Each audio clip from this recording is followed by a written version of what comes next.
ꯍꯌꯦꯡꯁꯦ ꯑꯩꯈꯣꯏꯒꯤ ꯊꯥꯁꯤ ꯑꯣꯏꯕꯅꯤꯅ ꯍꯥꯏꯗꯤ ꯊꯥꯁꯤꯒꯤ ꯇꯧꯕ ꯌꯥꯕ ꯈꯔ ꯑꯩ ꯃꯌꯥꯝꯗ ꯁꯦꯌꯔ ꯇꯧꯖꯔꯛꯒꯦꯀꯣ ꯍꯥꯏꯗꯤ ꯅ꯭ꯌꯨ ꯃꯨꯟ ꯍꯥꯏꯔꯦꯀꯣ ꯍꯥꯏꯗꯤ ꯊꯥꯁꯤꯁꯦ ꯑꯩꯈꯣꯏꯅ ꯏꯪꯂꯤꯁꯇ ꯍꯥꯏꯔꯗꯤ ꯅ꯭ꯌꯨ ꯃꯨꯟ ꯃꯤꯟꯁ ꯅ꯭ꯌू ꯕꯤꯒꯤꯅꯤꯡꯅꯦꯕ ꯁꯤꯗ ꯅ꯭ꯌू ꯕꯤꯒꯤꯅꯤꯡ ꯅꯨꯃꯤꯠꯁꯤꯗ ꯑꯩꯈꯣꯏꯅ ꯀꯩ ꯇꯧꯕ ꯌꯥꯒꯗꯒꯦ ꯍꯥꯏ ꯀꯥꯟꯁꯤꯗ ꯀꯩꯅꯣꯗꯤ ꯈꯔ ꯁꯥꯡꯉꯅꯤꯀꯣ ꯍꯥꯏꯗꯤ ꯃꯦꯅꯤꯐꯦꯁꯇꯦꯁꯟ ꯇꯦꯛꯅꯤꯛ ꯀꯩꯀꯥ ꯈꯔ ꯑꯃꯁꯨ ꯑꯦꯗ ꯇꯧꯔꯒꯦ ꯑꯗꯨꯒ ꯑꯗꯨ ꯅꯠꯇꯕꯤꯗ ꯍꯥꯏꯗꯤ ꯃꯦꯅꯤꯐꯦꯁꯇꯦꯁꯟ ꯇꯧꯕ ꯍꯩꯇꯕ ꯅꯠꯇ꯭ꯔꯒ ꯒ꯭ꯌꯥꯟ ꯇꯥꯗꯕꯒꯨꯝꯕ ꯂꯩꯔꯒꯁꯨ ꯖꯁ ꯁꯤꯝꯄꯜ ꯔꯤꯆꯨꯋꯦꯜ ꯃꯆꯥ ꯃꯆꯥ ꯑꯃꯅꯤꯁꯨ ꯇꯧꯕ ꯌꯥꯏꯀꯣ ꯃꯆꯨ ꯈꯛꯇꯪ ꯂꯧꯕꯤꯁꯤꯀꯣ ꯃꯆꯨ ꯈꯛꯇꯪ ꯂꯧꯁꯦ ꯑꯗꯨꯒ ꯁꯤꯅꯃꯟ ꯄꯥꯎꯗꯔꯒꯨꯝꯕꯁꯨ ꯂꯩꯔꯝꯒꯅꯤꯀꯣ ꯌꯨꯝꯗ ꯅꯍꯥꯟꯒꯩ ꯑꯩꯈꯣꯏꯅ ꯁꯨꯝ ꯁꯤꯖꯤꯟꯅꯕ ꯅꯠꯇ꯭ꯔꯒ ꯑꯩꯈꯣꯏꯒꯤ ꯑꯩꯒꯤ ꯁꯨꯝ ꯚꯤꯗꯤꯑꯣꯁꯀꯨꯝꯕ ꯍꯥꯟꯅꯗꯒꯤ ꯍꯧꯅ ꯌꯦꯡꯉꯛꯄ ꯑꯣꯏꯇꯥꯔꯗꯤ ꯁꯤꯅꯃꯟ ꯄꯥꯎꯗꯔꯁꯦ ꯂꯣꯏꯅ ꯂꯩꯔꯒ ꯂꯣꯏ ꯊꯝꯅꯕꯅꯤꯀꯣ ꯑꯗꯣ ꯍꯔꯕꯁꯇꯀꯣ ꯁꯤꯅꯃꯟꯒꯨꯝꯕ ꯑꯩꯈꯣꯏꯒꯤ ꯀꯩꯅꯣꯒꯨꯝꯕ ꯇꯔꯃꯔꯤꯛꯀꯨꯝꯕ ꯍꯥꯏꯇꯥꯔꯦꯀꯣ ꯃꯆꯨꯒꯨꯝꯕꯁꯦ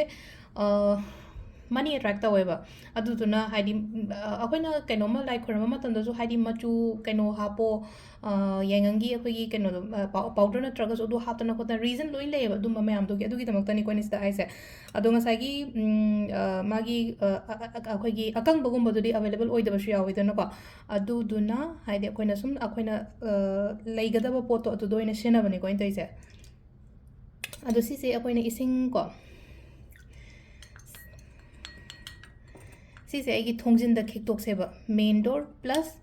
ꯑꯩꯒꯤ ꯀꯩꯅꯣꯗꯒ ꯒꯦꯠ ꯃꯃꯥꯡꯗ ꯑꯣꯏꯔꯁꯨ ꯌꯥꯏ ꯃꯦꯟ ꯗꯣꯔ ꯍꯥꯏꯗꯤ ꯃꯄꯥꯟ ꯆꯪꯉꯛꯀꯗꯕ ꯃꯐꯝꯁꯦꯀꯣ ꯁꯤꯗ ꯂꯣꯏꯅꯃꯛ ꯉꯁꯥꯏꯒꯤ ꯁꯤꯒꯤ ꯃꯤꯛꯁ ꯇꯧꯔꯤꯕ ꯏꯁꯤꯡꯁꯦ ꯁꯤꯁꯦ ꯂꯣꯏꯅꯃꯛ ꯈꯤꯛꯇꯣꯛꯄꯤꯌꯣꯀꯣ ꯍꯌꯦꯡ ꯈ꯭ꯋꯥꯏ ꯐꯔꯁꯇ ꯑꯩꯈꯣꯏꯅ ꯇꯧꯒꯗꯕꯁꯦꯀꯣ ꯏꯃꯨꯡ ꯃꯅꯨꯡ ꯋꯥꯏ ꯁꯤꯠꯄ ꯇꯩꯕ ꯈꯣꯠꯄ ꯂꯣꯏꯅ ꯂꯣꯏꯔꯒ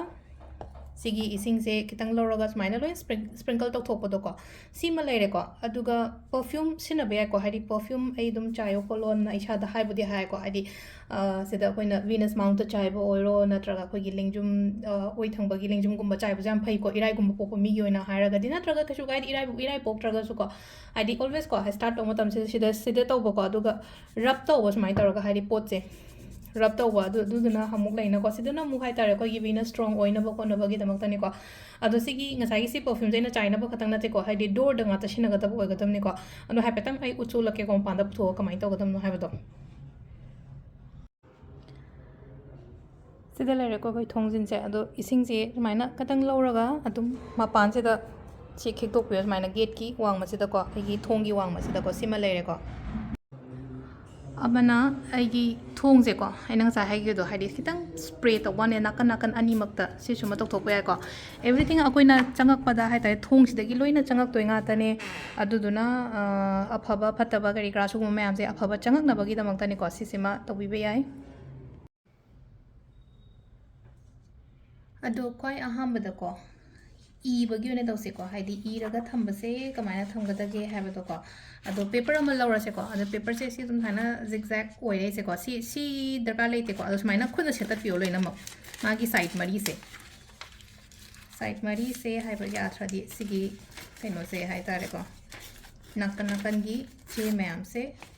ꯂꯣꯏꯅ ꯈꯨꯠꯅ ꯁꯦꯠꯇꯠꯄꯤꯔꯁꯦꯀꯣ ꯑꯍꯥꯟꯕꯗ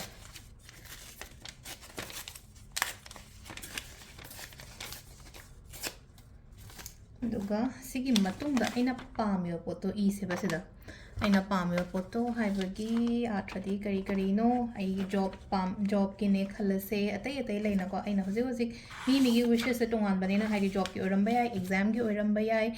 ꯅꯠꯇ꯭ꯔꯒ ꯍꯥꯏꯗꯤ ꯄꯩꯁꯥꯒꯤ ꯑꯣꯏꯕ ꯌꯥꯏ ꯕꯤꯖꯤꯅꯦꯁꯀꯤ ꯑꯣꯏꯕ ꯌꯥꯏꯀꯣ ꯑꯗꯨꯝꯕ ꯃꯌꯥꯝꯗꯣ ꯂꯣꯏꯅꯃꯛ ꯍꯥꯏꯇꯥꯔꯦꯀꯣ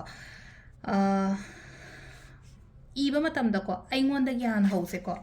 ꯍꯥꯏꯗꯤ ꯁꯝꯅ ꯍꯥꯏꯔꯕꯗ ꯁꯤꯗ ꯏꯔꯁꯤꯅꯦꯀꯣ I am ꯁꯤꯗꯒꯤ ꯍꯥꯟꯅ ꯍꯧꯁꯦꯕꯀꯣ I am successful ꯍꯥꯏꯔꯁꯤꯅꯦꯀꯣ I am successful in my work ꯑꯣꯏꯔꯣ in my business ꯑꯣꯏꯔꯣꯀꯣ ꯑꯗꯨꯃꯥꯏꯅ ꯇꯧꯔꯒ ꯁꯤꯗ ꯑꯗꯨꯝ I am ꯁꯦ ꯑꯗꯨꯝ ꯍꯥꯟꯅ ꯁꯤꯖꯤꯟꯅꯧꯕ ꯍꯥꯏꯗꯤ ꯑꯗꯨꯒ I am ꯍꯥꯏꯗꯤ ꯑꯩꯁꯦ ꯐꯪꯉꯦ ꯌꯥꯔꯦ ꯍꯥꯏꯇꯥꯔꯦꯀꯣ ꯑꯣꯏꯔꯦ ꯍꯥꯏꯕꯒꯤ ꯄ꯭ꯔꯦꯖꯦꯟ ꯇꯦꯟꯁꯇ ꯂꯣꯏꯅꯃꯛ ꯏꯗꯣꯏꯅꯤꯅꯀꯣ ꯑꯗꯨꯃꯥꯏꯅ ꯇꯧꯔꯒ ꯍꯥꯏꯗꯤ ꯑꯩ ꯄꯩꯈꯥ ꯄꯥꯁ ꯇꯧꯔꯦ ꯍꯥꯏꯗꯤ ꯃꯩꯇꯩꯂꯣꯟꯗ ꯏꯒꯦꯅ ꯍꯥꯏꯔꯁꯨꯀꯣ ꯁꯤꯝꯄꯜ ꯑꯣꯏꯅ ꯍꯥꯏꯔꯒꯁꯨꯀꯣ ꯑꯩ ꯑꯦꯛꯖꯥꯝ ꯄꯥꯁ ꯇꯧꯔꯦ ꯑꯩ ꯁꯤꯒꯤ ꯀꯩꯅꯣꯁꯦ ꯀ꯭ꯂꯤꯌꯔ ꯑꯣꯏꯔꯦ ꯑꯩ ꯁꯤꯒꯤ ꯊꯕꯛꯁꯦ ꯀꯩꯅꯣ ꯇꯧꯔꯦ ꯖꯣꯏꯟ ꯇꯧꯔꯦ ꯑꯗꯒꯤ ꯍꯦꯜꯊ ꯍꯥꯏꯔꯁꯤꯅꯀꯣ ꯍꯥꯏꯗꯤ ꯍꯦꯜꯊꯀꯤ ꯃꯇꯥꯡꯗꯒꯁꯨ ꯑꯩ ꯅꯥꯕ ꯐꯔꯦ ꯂꯣꯏꯅ ꯀ꯭ꯌꯣꯔ ꯑꯣꯏꯔꯦ ꯈꯣꯠꯂꯦ ꯍꯥꯏꯕꯅꯆꯤꯡꯕ ꯑꯗꯨꯝꯕ ꯃꯌꯥꯝꯗꯣ ꯑꯗꯨꯃꯥꯏꯅ ꯂꯣꯏꯅ ꯏꯕ ꯌꯥꯏꯕ ꯁꯤꯗꯀꯣ ꯍꯥꯏꯗꯤ ꯏꯚꯟ ꯄ꯭ꯔꯦꯒꯅꯦꯟꯁꯤꯒꯤ ꯐꯥꯎꯕꯗ ꯂꯩꯅꯀꯣ ꯍꯥꯏꯗꯤ ꯀꯟꯁꯤꯞ ꯑꯣꯏꯔꯦ ꯑꯗꯨꯒ ꯑꯥꯏ ꯑꯦꯝ ꯍꯦꯕꯤꯡ ꯑ ꯚꯦꯔꯤ ꯍꯦꯜꯗꯤ ꯄ꯭ꯔꯦꯒꯅꯦꯟꯁꯤ ꯀꯥꯏꯅꯀꯣ ꯍꯥꯏꯗꯤ ꯁꯣꯏꯕ ꯉꯥꯝꯕ ꯀꯩꯝꯇ ꯌꯥꯎꯗꯅꯕ ꯈꯣꯠꯇꯅꯕ ꯑꯗꯨꯝꯕ ꯃꯌꯥꯝꯗꯣ ꯇꯧꯔꯒꯁꯨ ꯂꯣꯏꯅꯃꯛ ꯏꯕ ꯌꯥꯏꯀꯣ ꯁꯤꯗ ꯋꯤꯁꯁꯦ ꯑꯗꯨꯝ ꯑꯩꯅ ꯑꯅꯤꯡꯕ ꯑꯄꯥꯝꯕ 5 6 10 ꯑꯗꯨꯝ ꯏꯅꯤꯡꯕ ꯂꯣꯏꯅꯃꯛ ꯏꯕ ꯌꯥꯏ ꯑꯃꯈꯛꯇꯪ ꯏꯔꯁꯨ ꯀꯩꯁꯨ ꯀꯥꯏꯗꯦ ꯑꯗꯨꯃꯥꯏꯅ ꯇꯧꯔꯒ ꯂꯣꯏꯅ ꯏꯔꯅꯤꯅꯀꯣ ꯑꯗꯣ ꯁꯤ ꯂꯣꯏꯔ ꯃꯇꯨꯡꯗ ꯑꯩꯈꯣꯏꯅ ꯇꯧꯒꯗꯕꯁꯦ ꯀꯩꯅꯣ ꯍꯥꯏ ꯀꯥꯟꯁꯤꯗ ꯑꯩꯈꯣꯏꯒꯤ cinnamon powder katang hapse ko thuna lae haibagi belief tani ko ina si happy se ai season ai yam cinnamon powder se ko aduna hadi cinnamon powder katang hapse cinnamon powder se leitre na khala se ba angang hostel da leiba ke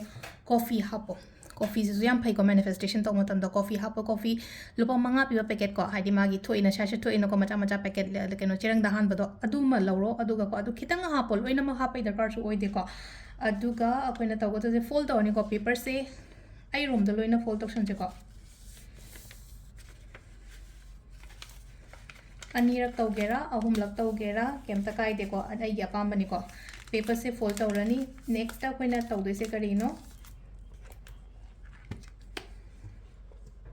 सी मपानदा थनमसेको ngasiदी मपानदा हाइदी ngasiदी हाइबगी कोई केनो नमिसिदा को हाइदी न्यू मून नमिसिदा मपानदा थनमगा सिगी मथक सिदा इसिंग थमसे इसिंग ग्लास नि खंगदे बॉटल नि खंगदे को मखुम सु खुमजन बियो को सिदा इन ग्लास ओइना उटले केनो तौरो को हाइदी मखुम खुमजन बियो मखुम से अदुम अकोई कोन मन अदुम खुमो को अदो आइना सिदादी केनो से सुम आइगोंदा साजि टेबल दा लेबिसल ना प्लेट्स ना काइसिना खुमेना को सिम लेरे को अदो सेम सिगी पोट सिदा को अकोइना आइगी क्रिस्टल आइगोंदा लेरिबा खोलिबा मयाम लेना को पाइराइट ओइरो अमा ओइरो लोइनमक चार्ज तौबे आइबा खुदो बायरसिने को हाइदी खुदो करी ग्रा अखोइना सुम सिबो खुदो कुंबगा सु लेना को खुदो कसे लोइनमक सुमाइना तौरगा लोइना चार्ज तौरगा मपानदा थमम बयाइबा अदो सिसे मथंगी नुमिता लोक्शन बिरो को मथंगी नुमिता लोक्शन बिरो नोंग केनो तौद्रिंगे नुमित थोक्ट्रिंगे लोक्शन बियो को नुमित थोक्रेना हेता हाइरपा यावे को अदो आइजे याहौ थेंगदोरेना खलगदि अहिंग दोइ तासु लोक्शलोबा बारो अमा दोइ तासु लोक्शलोबा के सुगाइदेबा पुंग अनि हुम एटलीस्ट चार्ज तौरा थमो अदुगा मथंगी हाइदी अदुदा आइना याहौंगन बमी तारादि गंता लोक्शलोको चलगा हाइदी आई क्रिस्टल जो चार्ज तौरे आइना इरिबा सिदा ngसाइगे आइगे विशेस मयाम दजो हाइदी मूनलाइट ना एनर्जाइज तौरगा पोचे लोइनमक लेना को अदो सिमा लेरे को अदुगा सिगी इसिंग से को सिगी इसिंग से नेक्स्ट डे इरुजबा मतम द सीजन से को अदुगा सिंगसाइ इग्रिबा पोचेना थमसे अगर इग्रे पोचना थमसे है मोन मखादनी खादे मोन कवर मनुंगदनी खादे मोपा मखाद खितंग इंजलगा थमगिबनी खादे को मीना उब खोप नुंगाइत्रगदीको हाइदि अखोइना तौबुदि तौवेको अदुम युमांगदा शो तौनिंगदबसु यावेनाको इसामकसु गाइरेको आई तौदि तौरगसु अदो आई ओइना हागदि तसेंगना तौवे तौबो मतमदा हाइदि कानाजैको अदुदुना आइना मयामदा शेयर तौइसे आई इसा प्रैक्टिकली अप्लाई तौरगा आइंगोंदा कानै पोचिंगसे अदुना आइना हाइदि एवरी केनो रिचुअल अमा तौबो मतम मैनिफेस्टेशन तौबो मतमदा थाजबा थाजबदो ngसाइगी आइगी इसागी वाइब्रेशंस यामना हाई ओहेलो हाई सेना अदो ngसाइगी फुल मून लापगुंबा नत्रगा न्यू मून लाप मतमदा को अखोइगी मियोइबगी केनो से को हाइदी बॉडी फ्रीक्वेंसी से यामना केनो तोएबा अदुनो सी मतम से मैनिफेस्टेशन तौन हाबने हाइदी फतबा वखन खनदोइ श्रोक सी कानसिदा फबरोमदा माइंड डाइवर्ट तौनबगी दमक्तनी को आइना न्यू मून फुल मून सिदा स्पेशली शुगुंबा वीडियो सेमैसे हाइदी नत्र तसेंगने अखोइना सुम खंजलरगदी न्यू मून फुल मून लाप मतम से को मियोइ मी से को मथाइ नुंगाइतम नि खंगदे कपनिंग बनी खंगदे अमनी खंगदे अखोइना सुम येंगोद खल्लुदबैने बसी पोचे अदु कांदोदि यामना फील तोबे यामना सेंसिटिव ओइबा इमोशनल ओइबा दुगी तांकक लाएबा अदु लाक्तना बैदमक्ता सी ए न्यू मून लाए फुल मून लाए तादि मैनिफेस्टेशन तोके अफबा पोट अमदा एना माइंड से डाइवर्ट तौसोके कोतोके हाइबगी अदुगी वाखलोंदनिको अदु सिगी चेसिना थमसे इसिंगसिना मथंगी नुमिता इरुजबदा हापेनको एवरी टाइम इसिंगजे चाइथाबा मतमदा खल्लोको वखंदा हाइदी आइना खल्लिबा आइना निंगिबा पोट मयाम से लोइना फंगे खोले हाइबदो इमुंग मनुंगी द लोइना हापेको खितंग अदुगा मोइदसु हायरगा सुमाइना तहनबेको फर्स्ट थिंग सिमा तौबा यारेको मथंगदना अखोइना तौगदे अबंडेंस चेक सेमबक अमा लेग्रेको अबंडेंस चेक से हाना सु मयाम सेमबिरंगने दो हाइदी चेक से खरा केनो तौरगने अखोइगी प्रिंट आउट कुंबा लौथो थंबसु याइको हाइदी ओरिजिनल चेक नत्रगसु हाइदी प्रिंट आउट हारा हाइबगी आथ्रदि आइगी सिगी चेक से आइना हाइदी ब्लैंक चेक अमा हाइदी जेरोक्स मयाम लौथोको था खुदिंगी दुम इबे था खुदिंगी आइगी टारगेट थंबा याइ नत्रगा हाइदी आइना इरगा सुम थमजनबा याइबको अदो सुमाइना आइना सिगी चेक ममांगदा यावग्रेको अदो हाजि ममांगी वीडियो फाक्तोक्त्रगसु दुम येंगासे हाइपेतंग आइना इरिसे कइनो हाइ आई मम्मी इरेको अदुगा अमाउंट से द पेड इन फुल हाइना हाइबगी आथ्रदि कइनो हाइ कांसिदा को कनागनि हेना लाकबा लाअगदि आइगी आइना सपोज आई थामदा लुपा लिसिंग यांखै खतंग तानिंगेना खलसे यांखै दुदगी हेना लाकबा हाइदि कैनी लाइबक यांखी की मुहूर्त 1 लाख तान खोप अदुमाइना हाइदी हेन अदुम इ लाक्नबगीदमक्ता को पेड इन फुल इरेको हाइदी रुपीस सिदसु को हाइदी सिंबल यूज सिदसु पेड इन फुल इरेन अदगी डेट से केमता मेंशन तौद्रेबा डेट से नाउ वेना थारेबा हजिक अदुम हजिक होरेन हयेंग हेता लाक्नबगी अदुमबगी वाखंदा को अदुमाइन तौरगा लेको अदु सिगे अबंडेंस चेक से मारे सिदा सुमाइना मु हाइ खनबि बेको थबक्ति कनो तौदना अदि आइना ngमगदबा आइना तानबा ngमगदबा amount to hapasu yai haptrasu yai ba aduga plus manifestation di myam hare hotna basu lepi ganu ko yam seng na hara kan hotna ba plus c para kan da ne akoina success oigada ba se aduduna hadi sem nga phamung da tumma ga lera ga di yauro ko hadi thabak tawbiyo shuba nomba lepi ganu like pa ba ko lepi ganu ko ngai da oi hara ga so adu luck to khatang enhance tawna ba gi sigi sida khatang akoina keno tawba wane ba aduduna aina every time keno tawna thajara to ganu kem ta kai de ko adu sida le ko paid in full li ko aduga nga sai gi akoi gi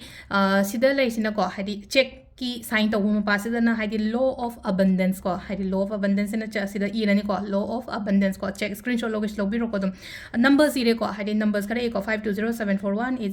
ire ko 8972 ire adu koina jibu symbol gi sim jibu su ye e aduga dollar symbol su di e rupee symbol su ye ko unlimited abundance ko thank you universe aina ining ba words ma'am the positive words ko hadi dum ma am do dum ibe ya ba si ma su to bo yai ko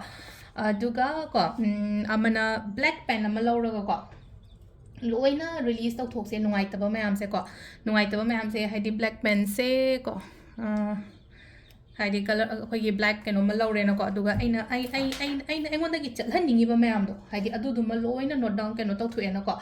ithoe da na ko ithoga che ma da ithoga adu do khoina burn tau thokwa ma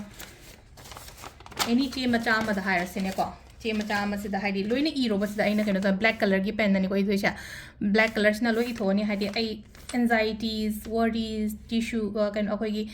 issues lei bani khangde adagi natraga stress lei bani khangde health issues ni khangde adum bam am nuai triba point me am do loina ithoga ne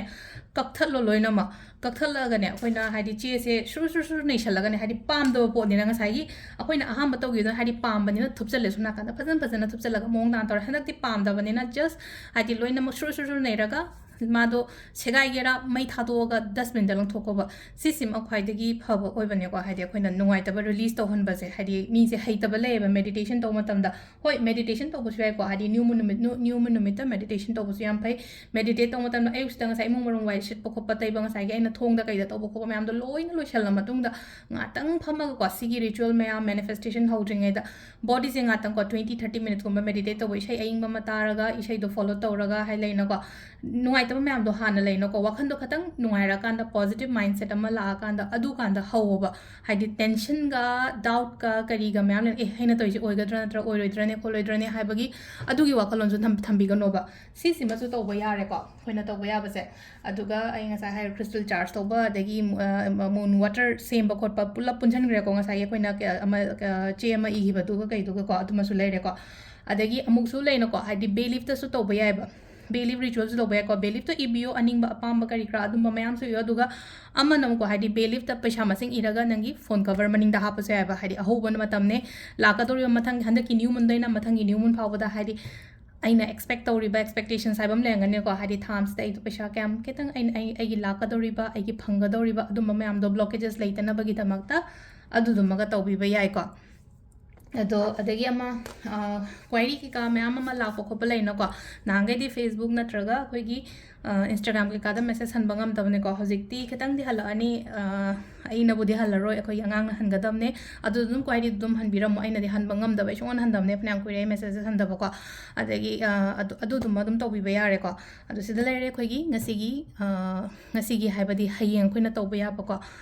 ritual and manifestation ko thank you